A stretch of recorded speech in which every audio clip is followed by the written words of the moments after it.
Hola, muy buenas. Estamos aquí el día de hoy en un nuevo capítulo de Perspectiva Austral. Andrés Barrientos, quien les habla.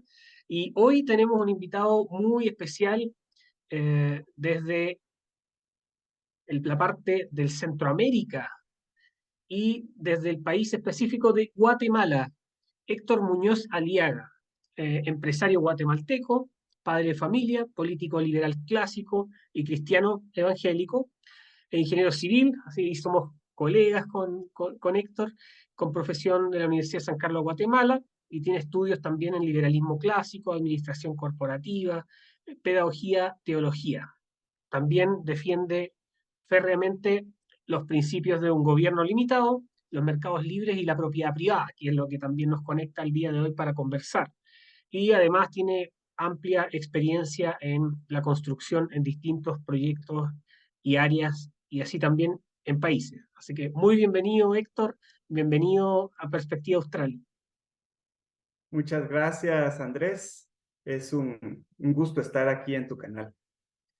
Bueno, para los que no te conocen, Héctor, eh, leí un poco de la biografía tuya. ¿Qué ha sido lo que te ha motivado a iniciarte en las ideas de la libertad e involucrarte también en, con estos granos de arena que vamos poniendo en nuestros países de llamadas a la acción en tanto a la libertad? Sí, como platicábamos poco antes, ¿verdad? Yo vengo de un contexto socialista. Toda mi familia es de izquierdas y crecí con eso, ¿verdad? El feminismo en la cabeza, las mujeres son mejores que los hombres, toda la ideología esta izquierdista, donde se pensaba que lo mejor era que los tecnócratas gobernaran, que fuera un gobierno central el que dirigiera la economía y toda la vida de las personas. Eh, y, pero cuando yo empecé a estudiar más la Biblia y a hacer pues mi labor como cristiano, empecé a tener ciertos roces con esas formas de pensar, ¿verdad? Y a encontrar muchas cosas que no concordaban. Entonces empecé, y más adelante, cuando estaba yo haciendo mi trabajo, un ejercicio profesional supervisado, que es un proceso necesario para graduarse de la universidad, en el que uno sale a un lugar en el interior a hacer proyectos, ¿verdad? Ahí me aproveché a estudiar una maestría en la Universidad Francisco Marroquín, y ellos, pues en esa época hablaban sobre el liberalismo clásico, el neoliberalismo, y esos temas eran los que ellos hablaban ahí, y me tocó aprender toda la doctrina liberal de esa universidad. Eh, Ahí conocí a Mises, conocí a Bastiat, conocí a John Locke, a Hayek, al Muso Ayau. Y bueno, no los conocí, sino leí sobre ellos, ¿verdad? Porque Claro. no tuve al único que tuve la dicha de conocer personalmente fue al Muso Ayau, ¿verdad? Mm. Eh, y tuve, pues eso me abrió los ojos a una perspectiva muy distinta a la que yo había aprendido toda mi vida, ¿verdad? Eh, Más adelante empecé a cuestionarme qué tan bueno era el gobierno para hacer las cosas, y poco a poco fui cambiando mi forma de pensar. Primero me volví libertario, ¿verdad? Creí que esas ideas de la libertad eran suficientes para cambiar las cosas, y sí, hay mucho de libre mercado en el libertarianismo, pero me topé con que toda la parte moral y progresista chocaba otra vez con mis principios, ¿verdad? Y no miraba tanta diferencia con los izquierdistas en ese tema, ¿verdad? Eh, de ahí empecé a escuchar sobre el anarcocapitalismo y dije, no, incluso vi una serie que se llama The Walking Dead, ¿verdad? Donde ahí se ve cabal cómo es el anarquismo. Y empecé a verlo como algo ideal al principio, pero después cuando ya le puse un poco más de cabeza a esa idea, me di cuenta que no, o sea, el anarcocapitalismo es algo muy inestable. Y vi como Haití, que es un claro ejemplo del anarcocapitalismo actual, ahí no pueden tener un presidente por mucho tiempo porque rápido hay grupos de poder que quieren tomar el control y todo es muy violento y realmente no es eso lo que uno quiere para su país, ¿verdad? Y en esas estaba cuando me invitaron a una célula, fue justo después de la pandemia, la cuarentena en la que nos encerraron durante la pandemia, ¿verdad? Claro. Mi primer viaje al interior, fui a ver a un doctor que es amigo mío y al cual yo estoy supervisando la construcción de su hospital. Y él me invitó a una célula del Partido Fusionista y ahí estaban leyendo el libro Las leyes malas. Lo conseguí, lo leí y ahí encontré yo la diferencia, todo lo que, digamos, cómo casaba tanto la parte de las ideas de la libertad en lo económico como la parte de mis convicciones morales, también casaban muy bien con la ideología liberal clásica. Y a partir de ahí empecé yo a involucrarme en formarme sobre el liberalismo clásico, a volver a leer a a los autores estos, Mises, Hayek, Bastiat, John Locke, eh, y muchos otros, ¿verdad? Desde entonces no he dejado de estudiar y de aprender. Ahora he estado aprendiendo sobre cristianismo y política, qué dice la Biblia sobre la política y cómo la Biblia sí establece el gobierno limitado como la forma ideal de gobierno, y cómo el estatismo hace daño, ¿verdad? Eh, Empecé a sacar de mi cabeza ideas como Jesucristo fue el primer comunista, ¿verdad? Claro, Y la teología de la liberación ahí hizo un trabajo exacto, brutal todas en esas todo ideas nuestro que nos continente. vendían. Ajá. Eso de que como los apóstoles tenían todas las cosas en común, ellos tenían comunismo, ¿verdad? Y esas son las raíces del cristianismo. Pero olvidamos cosas como que Pablo tuvo que hacer un viaje misionero para recaudar ofrendas para esa iglesia que empezó con ideas comunistas, ¿verdad? Y pasó por todas las iglesias que sí eran capitalistas a recaudar fondos para llevarle a esa iglesia pobre, ¿verdad? Que era la de Jerusalén, donde había sucedido esa idea de tener todas las cosas en común.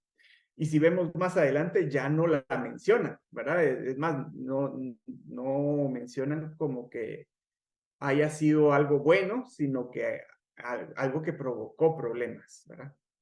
Pero creo que no es para eso que Oye, estamos Héctor, aquí. disculpa que te Sí, interrumpa. El libro que recomendaste o que leíste y que te hizo hacer un switch en tu pensamiento político es Las leyes malas de Alberto Mansuetti, ¿no? así es. Las leyes Ya, malas de Alberto Mansueto. ya. Él, ese libro lo escribió en el 2008, creo yo, o 2010, por ahí. Y lo hizo estando aquí en Guatemala. Entonces, eso me llamó la atención, empezando porque mencionó algunos personajes a los que yo conocía personalmente, como Francisco Bianchi, eh, al Musuayau y gente que yo sí conocía, ¿verdad? Entonces, eso fue lo primerito que me llamó la atención, pero de ahí el contenido fue lo que realmente me, Claro. me abrió la mente, ¿verdad?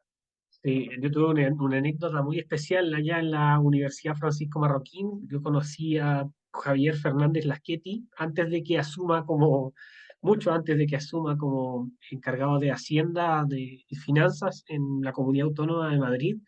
Y desde el primer momento me pareció un tipo fenomenal, comprometido con las ideas de la libertad. Y claro, vemos hoy que una persona comprometida con la idea de la libertad ejerció una función pública y así no necesitó renunciar a sus principios. Es más, mostró como el contraejemplo a todo lo que estaban haciendo otras comunidades autónomas durante todo este fenómeno de las restricciones, del aumento del gasto, y claro, de aumento de impuestos, etcétera.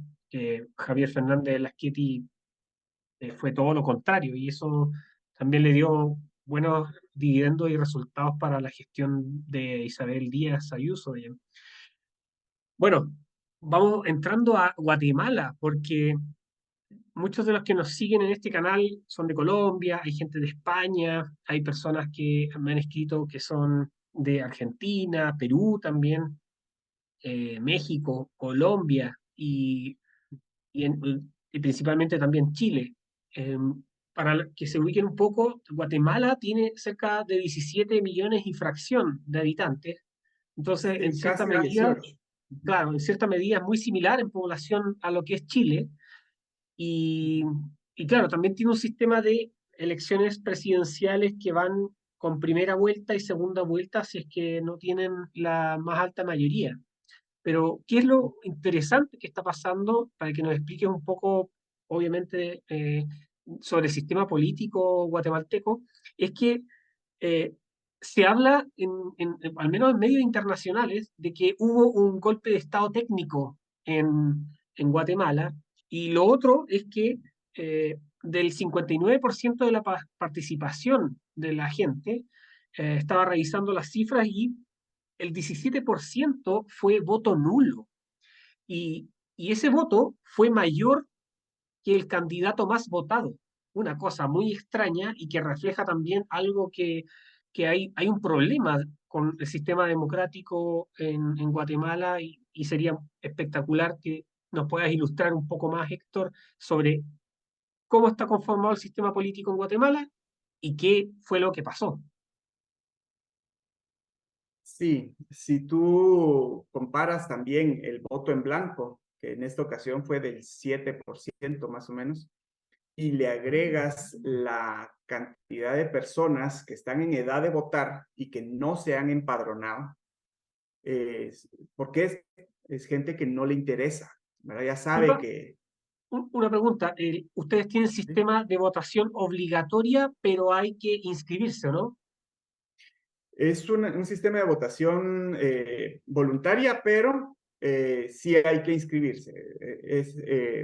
Esa inscripción le llamamos empadronamiento.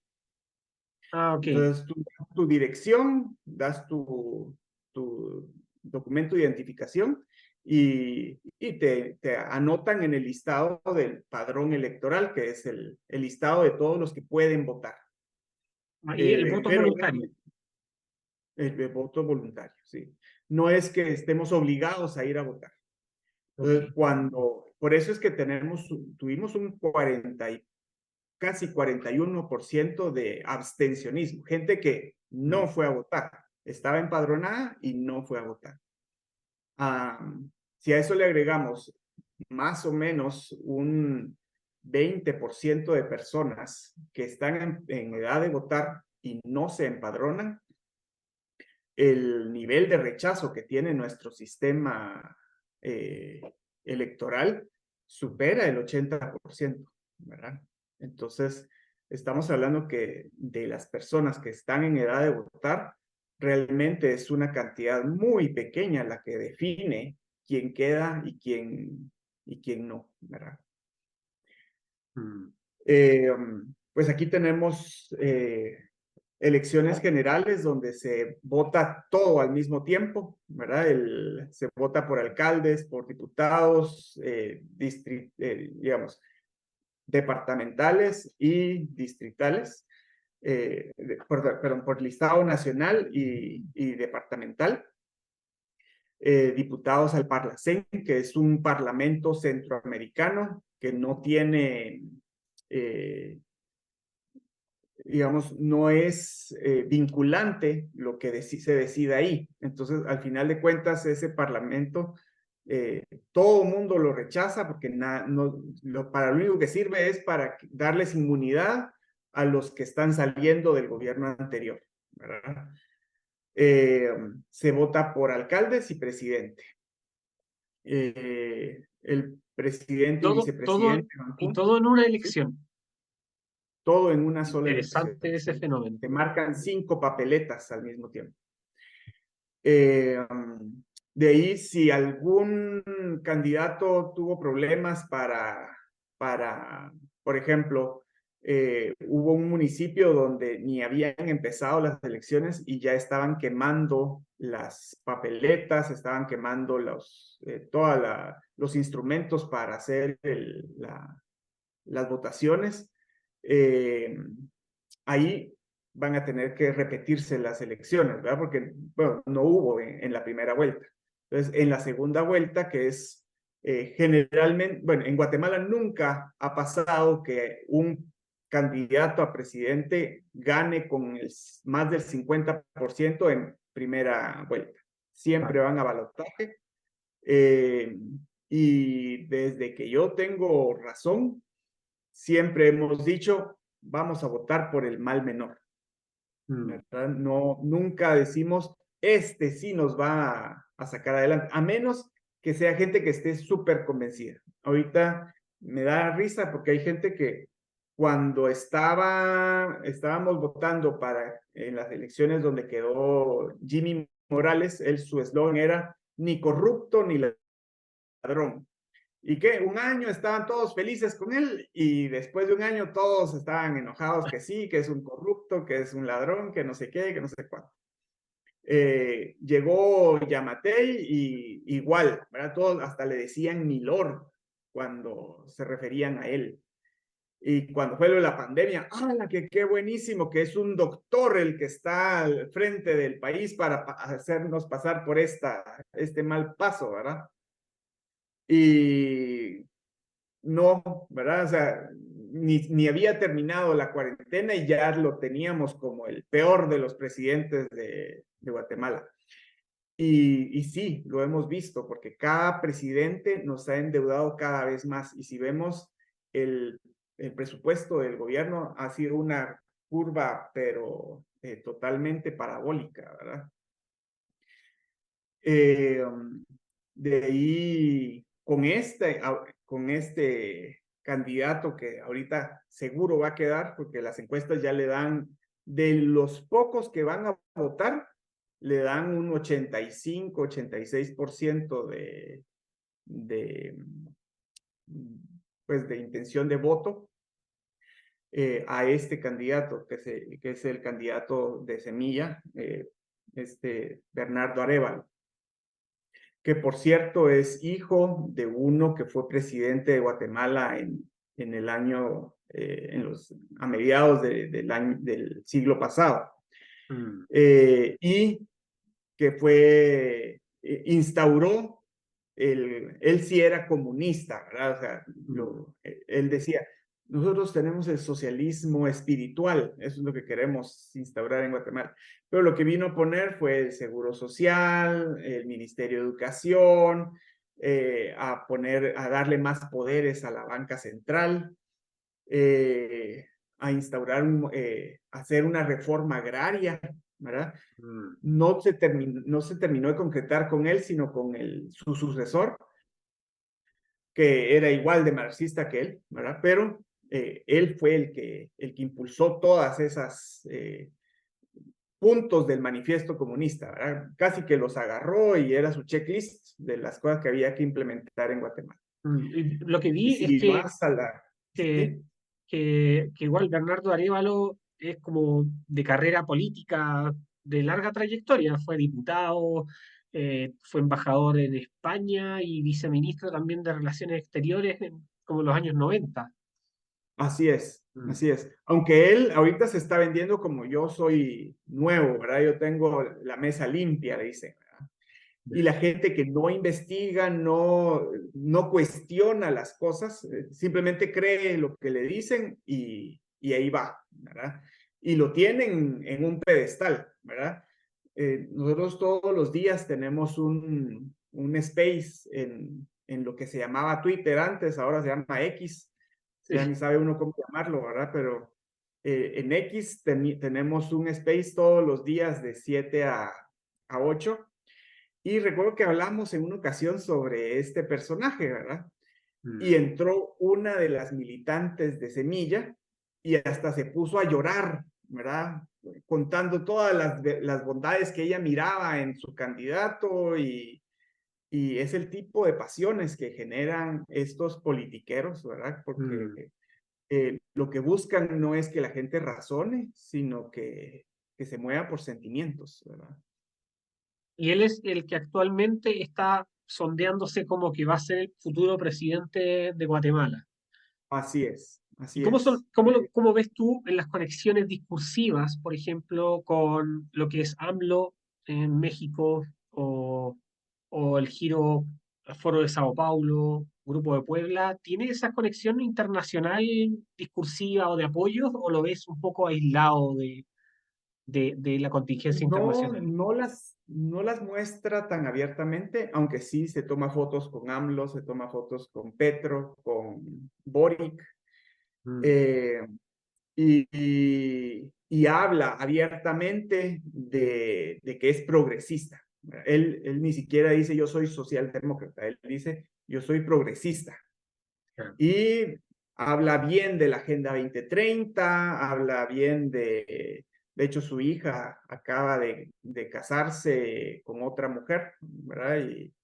Eh, y aunque en la primera vuelta él hablaba mucho de que yo no soy comunista, nosotros no vamos a hacer nada en contra de la familia, de la, del, de De la la vida, piedad. ni de los valores cristianos, y vamos a respetar todos los valores guatemaltecos. Eso decía en la primera vuelta.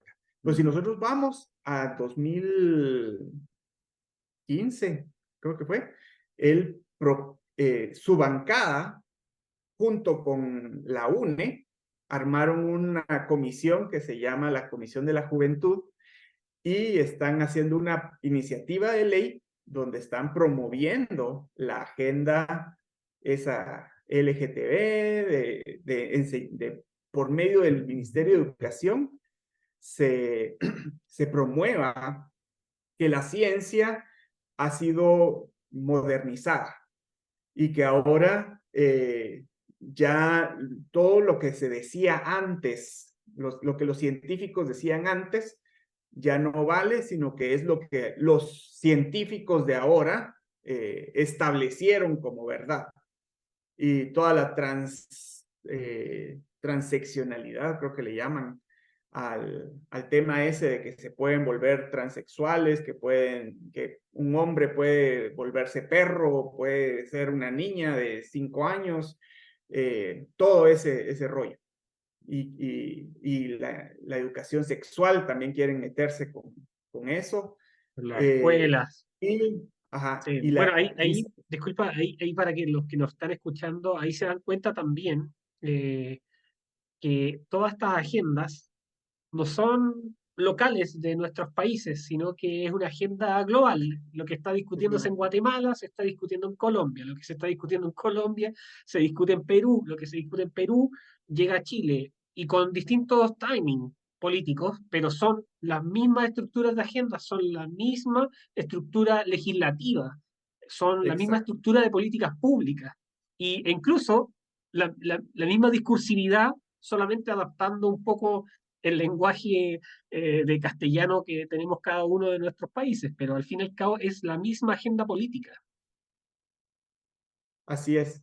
Incluso en la ley dice, hay una parte que dice, la educación debe ser laica. Los padres no pueden obligar a sus hijos a tener, a seguir la religión que ellos profesan. La educación que se debe dar debe ser la que el Estado está estableciendo. Al final, Y expropiación de hijos. Al fin y al cabo es exacto. eso. Mm. Y aquí en Guatemala, esa ley ya está en el Congreso desde hace algún, creo que fue, no es desde 2015, creo que fue ahorita hace como 2 o 3 años fue que ya está en el Congreso la ley. No la han terminado de aprobar, pero fue los mismos de la bancada de los dos partidos que están ahorita en el balotaje que promovieron esa agenda. La otra candidata, que se llama Sandra Torres, ella ha estado, solo empezó la campaña de la segunda vuelta, que así le llamamos nosotros al balotaje. Ella empezó a decir que sí, que yo defiendo la familia, yo defiendo el libre mercado, yo defiendo la propiedad privada y defiendo la vida. Pero si vemos con esa ley, ya vemos que no es cierto, ¿verdad? Porque ella ha estado promoviendo eso. Y hay un montón de otros casos en los que ella misma ha hablado que hay que permitir el aborto para ciertas niñas y que para siempre agarran el caso más horrible, ¿verdad? Para hacer una legislación sobre eso, ¿verdad? Y, y nosotros como liberales clásicos creemos que la legislación debe ser general y no específica y que los casos específicos deben ser juzgados por los jueces en ese momento, pero no por un caso específico obligar a todos los demás o sacar conclusiones generales de un caso específico. Hola, si llegaste hasta aquí en esta conversación, quiero pedirte por favor que te suscribas y envíes también este enlace a tus conocidos en las diferentes plataformas donde tengas presencia en redes sociales. Solo así podemos seguir creciendo en esta comunidad con entrega de contenido de calidad y de primer nivel. Soy Andrés Barrientos y en esta nueva entrega de Perspectiva Austral agradezco toda colaboración. ¿Verdad? Entonces, tenemos a dos candidatos, que es Sandra Torres y Bernardo Arévalo, que son los que pasaron con La segunda no vuelta. más del 13 o 14% de los votos, que Así fue es. Sandra, Ajá. hacia este balotaje o la segunda vuelta, que nosotros le llamamos igual acá en Chile, Ujú, y se ujú. enfrentarán ahora en agosto, el 20 de agosto, en esta elección. Pero Así es.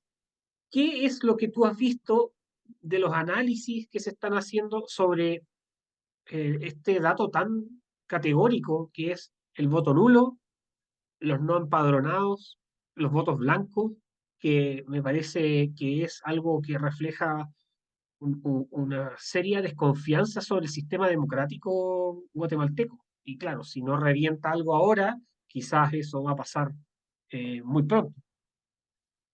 De hecho, es importante ese tema y no se está tratando. Incluso en primera vuelta había personas que estaban impulsando el voto nulo, que ahora en segunda vuelta ya no lo están haciendo. Eh, y todo es por razones políticas, personales, ¿verdad? No porque estén buscando que la población abra los ojos y vea que los politiqueros nos están llevando por un camino malo, sino que lo único que quieren es atraer la atención a sí mismos y como ellos no pudieron participar, entonces promueven el voto nulo, pero ahora ya hicieron componendas con uno u otro candidato y están jalando cada quien hacia el candidato que consideran que va a ganar, ¿verdad? Mm. Y eso se da mucho aquí en Guatemala. Siempre los candidatos que perdieron en primera vuelta buscan alianzas con los que pasaron a segunda vuelta y así consiguen estar en el gobierno, aunque no estén a la cabeza, sino que están en mandos medios, mandos intermedios, ¿verdad? Más bajos, ¿verdad? Héctor, y a tu juicio, ¿qué rol está tomando la derecha o centros derechas que hay en Guatemala? ¿Está muy fragmentado el sistema político o realmente hay más una lucha por intereses más que presentar ideas concretas o ideas claras sobre un ideario de libertad? Sí, aquí, de hecho, la derecha yo la considero la completa responsable de que hayan pasado dos partidos de izquierda a segunda vuelta. ¿Por qué? Guatemala es un país de una tradición católica muy fuerte, conservadora. Digamos, un 95% de guatemaltecos se declaran a sí mismos conservadores, ¿verdad? Y todo lo que tiene que ver con el ser conservador, ¿verdad? El respeto a la familia, el respeto al matrimonio, el respeto a la vida. Mm, Cuando una niña sale embarazada, en vez de pensar en abortar, están pensando en cómo los casan, ¿verdad? Y que ese matrimonio se mantenga, ¿verdad? Toda la vida, lo más posible. Eh, a partir de digamos, lo que pasa es que todo el siglo XX, la izquierda ha venido enseñándonos, haciendo su lobby, dando la batalla cultural de ellos, ¿verdad? Para ir cambiando nuestras culturas. Y entonces hemos visto cómo la generación millennials ya no se quieren casar, ya no quieren, ya solo quieren, si tienen una novia, pues solo estar juntos. Entonces empiezan a perder esos valores que antes se defendían muy férreamente, y hemos ido cediendo hacia esa izquierda. Y el problema es que la derecha no ha ayudado, porque la derecha conservadora es estatista. Aquí en Guatemala, bueno, mm, en casi que en toda América Latina, ¿verdad? Si vemos personas como Laje, ¿verdad? Que quiere legislar la moral o sea, una moral conservadora, pero quiere que sea desde el gobierno, ¿verdad? Y eso es estatismo. Entonces, nuestra intención es limitar al gobierno a sus únicas tres funciones, ¿verdad? Que es eh, la seguridad, la justicia y las obras de infraestructura. eh, y no darle más poder, ¿verdad? Sobre la moral, esa la debe legislar la iglesia, la debe legislar la familia, la educación también debe salir de ahí, la familia y la iglesia. Eh, y siempre la familia más arriba que la iglesia, ¿verdad? O sea, la iglesia está ayudando a lo que la familia no puede ayudar. Eh, la ayuda a los pobres, todo lo que tiene que ver con las esferas privadas, pues es desde el individuo, el matrimonio, la familia y la iglesia quienes tienen que manejar. mm.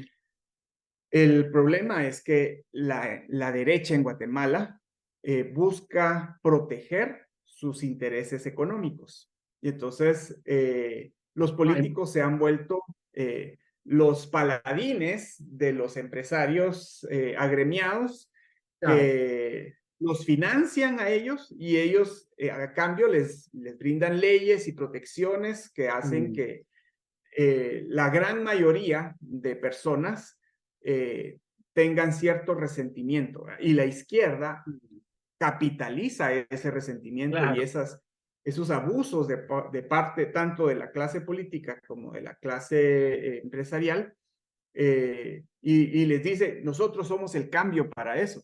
El claro. problema es que no les hacen ver el problema real, ¿verdad? Que es ese estado gordo, Mm, obeso, que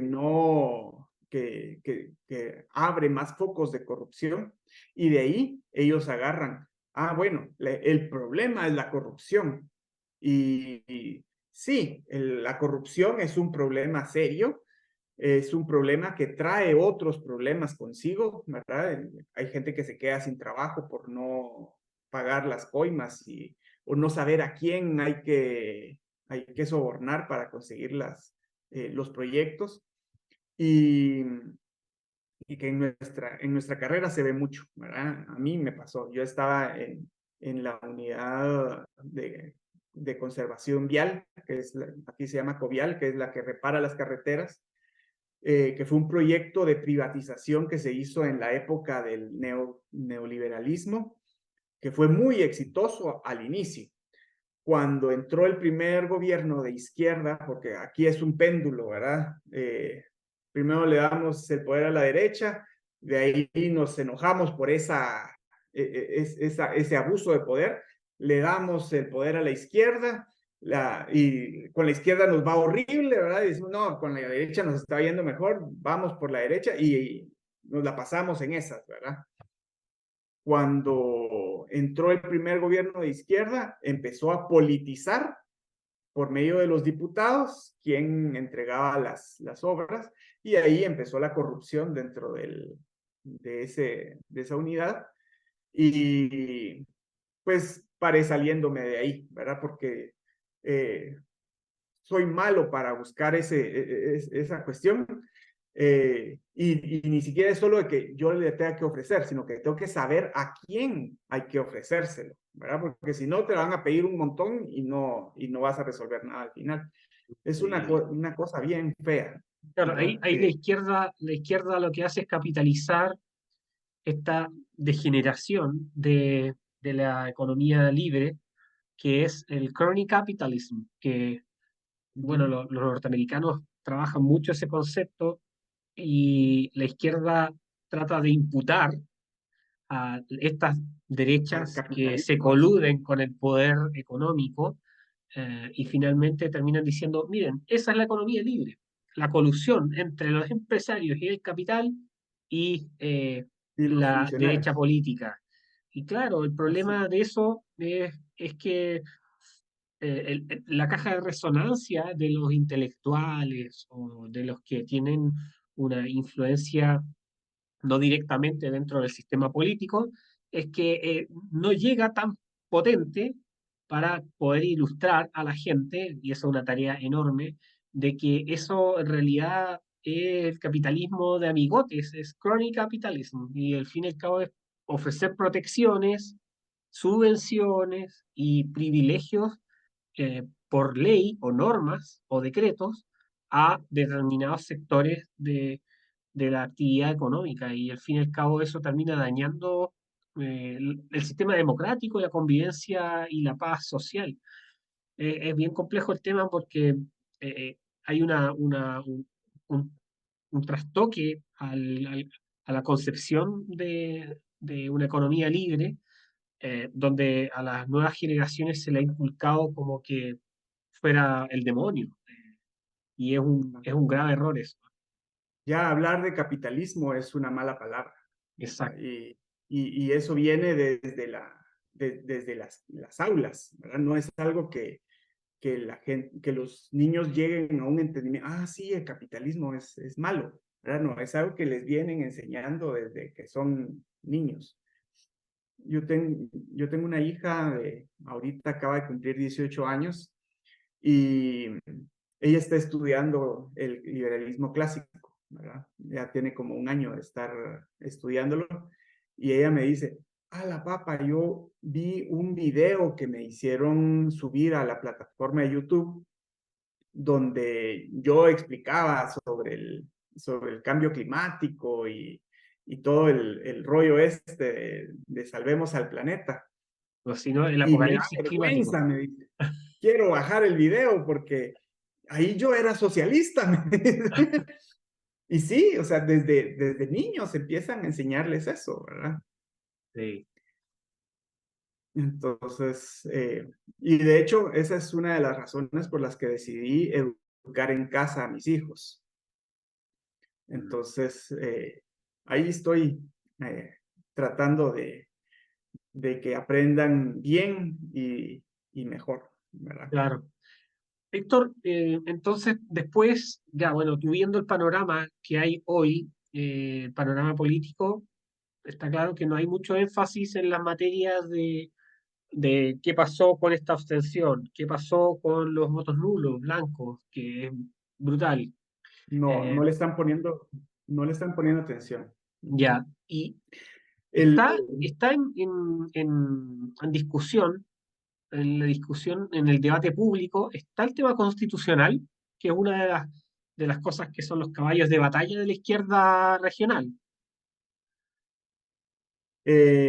Intentaron ponerlo, pero se dieron cuenta que lo que pasa es que sí, a la derecha le dolió mucho lo que les pasó. Y, y sí se llegaron a entender ambos candidatos que si hablaban de hacer una reforma constitucional, se iban a meter aún a más problemas. Y lo que pasa es que la derecha, nosotros le llamamos, como partido, le llamamos derecha mala a esa derecha Mm. conservadora estatista, ¿verdad? Que hace reformas a medias, que, que no limita al gobierno, sino que lo utiliza para sus propios intereses, ¿verdad? Y proteccionismo. Les Eh, gusta, acá decimos como, les gusta administrar el socialismo. Dicen que exacto. administran mejor el socialismo.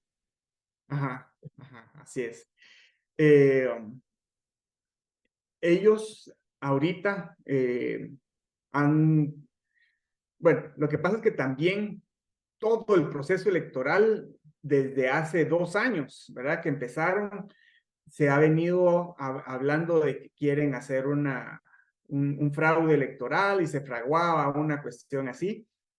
Eh, y sí, cuando vemos los resultados de las encuestas y los resultados electorales, vemos que las cosas no cuadran, ¿verdad? Y sí tienen muchos argumentos a favor del fraude. El problema es que no logran, como Arévalo quedó, logró salir del pozo, digamos, del fondo de las encuestas y pasar al segundo lugar, eh, le achacan a él el fraude electoral. Pero también el partido que está actualmente en el poder logró 40 curules de 160. El 25% lo consiguió. Y todo el mundo estaba como, ¿cómo es que posible que hayan votado por el partido de gobierno si todos sabemos que está malo, ¿verdad? Que no tiene ni bases, ¿verdad? Y empezaron a circular capturas de pantalla donde operadores de ese partido, habían ofrecido 1,000 quetzales y demostraban que habían votado por el partido y todo eso. Por otro lado, han encontrado papeletas, digamos, aquí cuando uno cuenta las papeletas, lo anota en un acta y Claro. después esas actas las suben a un programa y ese programa es el que hace ya la unión de todos los votos. Y hay gente que dice, bueno, es que sí hay algunas actas que están tachadas, que están falseadas, que no coinciden. Y entonces los que están a favor de Semilla salen, no, que miren, yo fui fiscal, yo fui presidente de mesa, y miren, todo está nítido en mí. Entonces salían unos a favor, otros en contra, y al final pareciera que hubo no uno, sino dos, y de repente hasta tres fraudes al mismo tiempo de distintos actores, ¿verdad? Y, y al final los resultados fueron lo que vimos, ¿verdad? Nosotros como partido fusionista, nuestro mensaje hacia la derecha mala es, miren, ustedes hicieron mal las cosas, ¿verdad? La campaña se centró en bailecitos, en regalar comida, en hacer escándalos, ¿verdad? Había uno Fiesta. que agarró asfalto, le echó leche y dijo, miren, yo desayuno asfalto, ¿verdad? Una cosa así.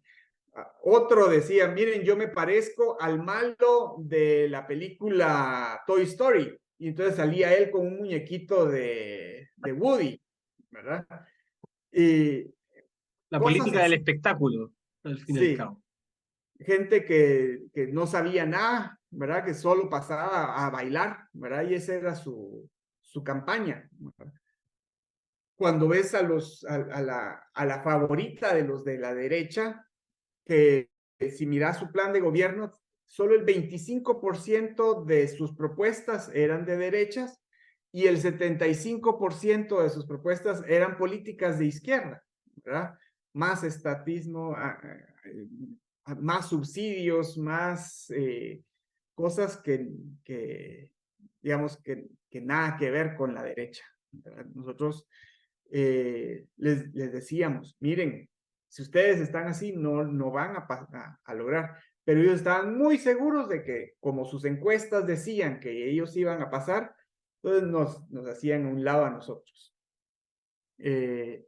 Ahora que perdieron, ¿verdad? Y que no hay ni un solo representante de la derecha, ni en el Congreso, porque el Congreso ahorita de 160 diputados, tengo 144 con tendencia izquierda o centro izquierda, ¿verdad? Ese pequeñísimo remanente de derecha, pues está totalmente arrinconado y no va a poder hacer nada para detener lo que se nos viene, ¿verdad? Eh, el candidato Bernardo Arévalo, está hablando de una ley de aguas. Lastimosamente, en mi época de socialista, yo participé en la redacción de esa ley, lastimosamente, y me siento re mal, ¿verdad? Arrepentido, el Eh, reino de los cielos. sí, gracias a Dios, la que yo redacté, con un grupo yo fui miembro de la mesa técnica de la creación de la ley de aguas, la que yo estuve realmente redactando no es la que está poniendo este partido sobre la mesa, sino que es, digamos, en la mesa técnica teníamos a un representante del Ministerio de Ambiente y él tomó nuestra iniciativa, le quitó todo lo que no les gustaba y metió al Ministerio de Ambiente a que manejara todo, y esa es la que están presentando. Pero en sí, la parte estatista y socialista y mala sigue estando en esa ley. Y ahora me siento re mal, ¿verdad? De haber participado en eso. Pero ni modo, ¿verdad? Claro, Nadie sabe, nace sabiendo y todos tenemos un pasado, ¿verdad? claro. Ahora, en cuanto al voto nulo y el voto en blanco, lo que han estado haciendo es atribuyendo que a los candidatos que proscribieron, porque eso es otra cosa que pasó en estas elecciones, nunca habían iniciado la campaña y proscribiendo candidatos tras candidatos. Sacaron a uno que había sido el procurador de los derechos humanos y con él se fue la candidata de la izquierda más dura, ¿verdad? La que bloquean carreteras, que roban luz, que invaden fincas. Esa izquierda quedó fuera cuando le bloquearon a esa. Entonces ahí todos Ella, estábamos, Telma Cabrera, ¿cierto? Telma Cabrera, sí. Ahí todos estábamos, híjole, qué bueno que ya no está ella ahí. Pero realmente ella no atrae al voto, ¿verdad? Como hemos visto, Mm. Guatemala es un 95% conservadora y ese tipo de izquierda realmente no nos llama la atención. Ella tiene todo ese discurso indigenista radical, ¿no? Sí, y violento, ¿verdad? Que dice, si no nos dejan participar, vamos a ir a las armas y todo eso, que al final te queda solo en discurso, gracias a Dios, ¿verdad? Claro.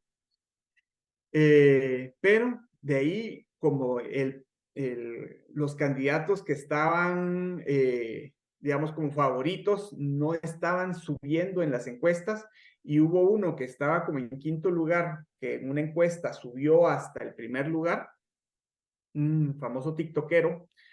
eh, Él sí decidieron proscribirlo por un error técnico que durante una eh, asamblea general, la ley dice que tienen que hacer un informe financiero durante la asamblea general y ellos se dedicaron solo a dar sus consignas y hablar lo bien que van a hacer cuando estén en el gobierno, y no dieron ese informe financiero. Por ese pequeñísimo error lo sacaron de la contienda, y entonces él fue uno de los que empezó a llamar al voto nulo. Entonces, ahora los del voto nulo, todos los que estaban en contra del voto nulo, le adjudican a él y a esos proscripciones, porque hubo la proscripción de otros dos candidatos más, que jalaban mucho menos gente que él, pero al final de cuentas, si sumamos esa masa electoral, yo creo que sí afectó en ese resultado de voto nulo, ¿verdad? Todos los años anteriores el voto nulo habían dado entre el 2 y 4%, y el voto en blanco había estado entre el 5 y 7%. En esta ocasión estuvo en el 7%, y el voto nulo se pasó a lo que ya viste, ¿verdad? Entonces, eh, pero la ley electoral de Guatemala establece que para que el voto nulo tenga alguna validez o le pongan atención, debe superar el 50% más uno, cosa que no le exigen a ningún otro candidato, solo al voto nulo. Y si sucede eso, se convocan a una repetición de las elecciones con los partidos que están, pero no establece que tienen que cambiar a los candidatos ni castigar a los partidos por haber hecho tan mal trabajo. Porque para mí el voto nulo es un castigo para los partidos políticos por no escoger bien a sus candidatos y sus ideologías y sus planes de campaña. Héctor, Entonces, para recordarle o mostrarle también a la gente que nos ve, esa candidata que te referías, Telma Cabrera, leía que ella perteneció a un movimiento que se llamaba el Movimiento para la Liberación de los Pueblos, y ellos así es. proponían algo que está muy de moda. Bueno, en Bolivia se instaló, en Chile se intentó instalar en la propuesta constitucional que se rechazó posteriormente, que es el tema de asamblea constituyente plurinacional popular. Al final, Así es. también vemos que esta agenda del indigenismo radical también tiene un correlato en nuestro continente, de que cuando está el espacio ingresa dentro de los distintos platos de la cena de la política. Y lo interesante es que si lees el plan de gobierno de Semilla, que es el de Bernardo Arevalo, también lo tiene. Tiene todo ese de vamos a respetar a los pueblos originarios, y que Guatemala es un país pluricultural, y entonces nuestro gobierno tiene los principios de plurinacionales y multiculturales y todo eso. Entonces, eh, por un lado se quitaron a Telma Cabrera, pero dejaron pasar a este otro, ¿verdad? Y él fue muy hábil en su campaña, porque lo hizo a través de las universidades, ¿verdad? Aquí hay una universidad que se llama Rafael Andívar, que es de los jesuitas, y sabemos que el Papa es jesuita y el Papa es comunista, y entonces desde ahí viene toda la influencia, y estos de esta universidad influenciaron a sus alumnos en eso. También sucede aquí que un catedrático que da clases en una universidad da clases en otras universidades. Y de esa cuenta también los de otras universidades pues llegaron a formar voluntariado para ayudar al candidato de Semilla a llegar a donde está. Todos mis amigos con los que he platicado que votaron por Semilla fueron convencidos por alguien que estaba en alguna de esas universidades. Un pariente, un amigo o alguien, ¿verdad? Pero esa fue la estrategia de campaña de él. Y si ves la campaña de Bernardo Arevalo, él todo el tiempo estuvo hablando de políticas, ¿verdad? No estuvo hablando que sí, que miren que Sandra Torres se divorció, que miren que Suri Ríos tiene 6 maridos en su historia, ¿verdad? Que miren que los escándalos que tuvo Arzú y todo lo que la mayoría de otros candidatos politiqueros utilizan, ¿verdad? Que es puros chismes, puras ataques personales. No, Bernardo Arévalo todo el tiempo fue su proyecto político, fue sus políticas de... Entonces la gente podía ver la diferencia entre un politiquero y un político. Entonces, a mí no me extraña que él haya conseguido todo el apoyo que ha conseguido, porque de entrada se planteó como alguien diferente, ¿verdad? Nosotros, como partido fusionista, también nos consideramos políticos, ¿verdad? A nosotros no nos interesa ningún chisme, ningún dime y direte de eso. Pues obviamente nos toca conocerlos porque es lo que se habla en el ambiente político, pero nosotros siempre tratamos de llevar la opinión, no de si este dijo o no dijo, o si este come o no come tal cosa, sino de hablar de las políticas que realmente le debe interesar a las personas y atraer la atención a eso. Entonces, nosotros cuando alabamos a Bernardo Arévalo por ser un verdadero político y consideramos que nosotros somos los únicos políticos, aparte de él, ¿verdad? Y del lado de la derecha somos los únicos que realmente estamos haciendo política, aunque desde la clandestinidad, porque no nos reconocieron el partido como dentro del Tribunal Supremo Electoral. Por eso no pudimos participar en las elecciones. Y no nos pudieron inscribir porque no hemos logrado conseguir suficientes apoyos. La Ah, claro. derecha actualmente está perdiendo el tiempo viendo a Laje, viendo a Gloria Álvarez, ¿verdad? Viendo que tanto Laje es de derecha, se dicen de derecha, Laje y Gloria Álvarez, pero los dos jalan en direcciones distintas, ¿verdad? Gloria Álvarez es libertaria, ¿verdad? Entonces todo el tema progresista lo tiene bien enquistado y que dice que es atea y después habla de la Pachamama y que hace sus cosas esas. Y que Barbie es la mejor Habla, película de la historia. sí. Y por el otro lado está Laje, que tiene de derecha todo lo que la otra no tiene de derecha, ¿verdad? Pero de izquierda lo que la otra agarró de la derecha. Entonces, son complementarios, pero no, digamos, si se quitaran las dos partes de izquierda y se juntaran, haríamos fusionismo, que es lo que nosotros hacemos, ¿verdad? Todo lo bueno que tiene Glory, lo bueno que tiene Laje, nosotros lo juntamos, ¿verdad? Claro. Quitando la parte izquierdosa de Mm. ambas propuestas. Oye, Pero ellos y jalan mucho. sí, sí, sí. Lo que te iba a consultar también, que yo revisaba del programa de gobierno de este movimiento Semilla, que es el que probablemente va a ser el futuro Uh -huh. presidente de Guatemala, es que tiene mucha correlación o correlato, mejor dicho, con el tema de la agenda sostenible, de desarrollo sostenible de Naciones Unidas. Y me queda más Sí, que claro que hablan del bienestar humano, desarrollo integral, con una economía sostenible, producción nacional sostenible, después habla de los cimientos del desarrollo sostenible, son parte de los tres objetivos estratégicos del plan de gobierno, habla de, bueno, toda la agricultura familiar sostenible, la industria forestal sostenible, especialización de los servicios para el desarrollo sostenible, desarrollo local sostenible, crecimiento sostenido, sostenible e sí. inclusivo.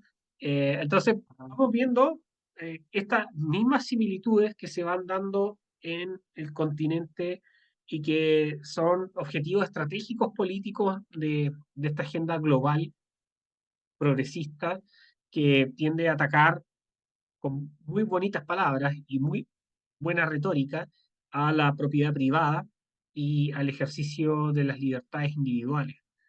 Así Así que, es. bueno, Eso es lo que Héctor, nos viene. así es. Un último mensaje Hay, que quieras dejar también hay un a los que nos escuchan.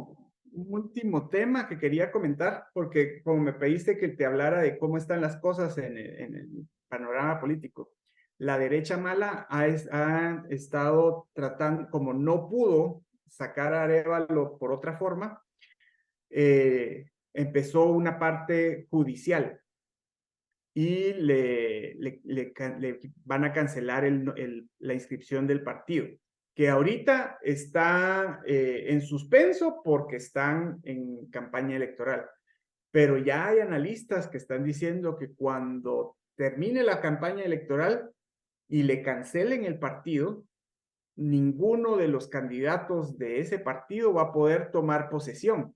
Entonces, aunque gane la elección, va a ser difícil que él logre tomar posesión sin que haya oposición. Entonces, si la derecha logra ese objetivo, vamos a tener un problema más parecido al de Perú y Haití, ¿verdad? Porque va a volverse aquí la de San Quintín, ¿verdad? Y va a ser un gran problema. Entonces, bueno, yo el tema que sí quería decir, el mensaje con el que quería dejarlos es que pues no todos son malas noticias, o sea, sí lo que nos viene son cosas muy malas, ¿verdad?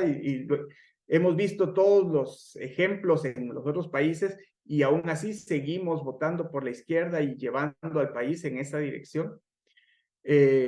Pero nosotros tenemos un programa que son las 5 reformas. Lo pueden encontrar en el Foro Liberal de América Latina, ¿verdad? Ese es un foro donde estamos tratando de unir a todos los países de América Latina y generar proyectos políticos que permitan cambiar el sistema de nuestros países para llevarnos a un sistema capitalista liberal, ¿verdad? No es ese crony capitalism, sino el capitalismo para todos, ¿verdad? En el que realmente hay igualdad ante la ley, hay gobierno limitado y justicia, orden y libertad, ¿verdad? Excelente. Entonces, los invito a que conozcan, estamos en todas las redes sociales, ¿verdad? Tanto el Foro Liberal de América Latina como Fusionista, ¿verdad? Fusionista, nuestra página es www.fusionista.gt y ahí pueden conocer nuestro proyecto de las 5 reformas y conocer un poco más sobre lo que estamos proponiendo, ¿verdad? Que es diametralmente contrario a donde nos están llevando los socialistas Excelente. ahora. Siempre hay una luz de esperanza en, en sostener países con buenas ideas. Así que vamos a dejar aquí abajo los links también para que los que deseen puedan seguir a Fusionistas y vean también sus propuestas, las cosas que están haciendo por Guatemala. Así que muy agradecido, Héctor, por tu tiempo, por tu disposición para conversar sobre los temas de tu país y también que nos ilustres sobre lo que está pasando. Somos países que tenemos la bendición de hablar el mismo idioma, a estar a tantos kilómetros de distancia, y eso también es una responsabilidad, una corresponsabilidad también con los países amigos que también, aunque estemos lejos, la cultura la cultura hispana, más que todo, de Hispanoamérica nos convoca en esto. Así que qué bueno que estén haciendo eso por la libertad, Héctor, y que tengas una muy buena jornada y ojalá que las cosas mejoren también en Guatemala con las mejores ideas y que las ideas de la libertad prevalezcan. Muchas gracias, Andrés, por la oportunidad. Nos vemos. Nos vemos.